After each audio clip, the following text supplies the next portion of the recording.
Hill says adjusting to the technology can be a little difficult for the soldiers. The actual engagement portion, which is very important for the service member, because the service member has to retrain his muscle awareness on muscle memory on how to shoot a weapon to change that, and that's what we are trying to do here, so they are proficient using that system.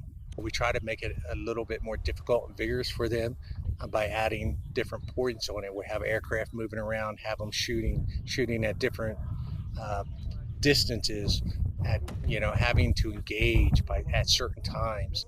The students are also graded on how well they're able to use the technology. So identifying aircraft, making sure we detect it in the amount of time before it can get to the service member, tracking it, seeing where it came from, where's it going, and having all that information and making sure the service member remembers and retains that information.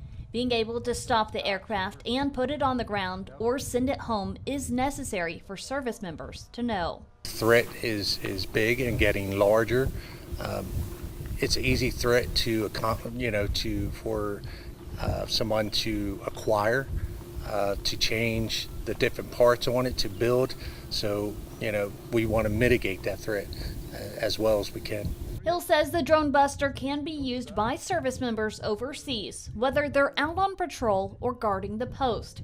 He says they're trying their best to be proactive instead of reactive. The drones coming in, be able to drop payloads, carry different payloads, or being able just to video what we're doing or have audio trying to hear what we're saying.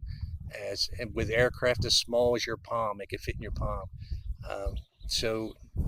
Trying to stop that threat. Hill says their mission is important and going to get even more important in the future. For 7 News, I'm Haley Wilson.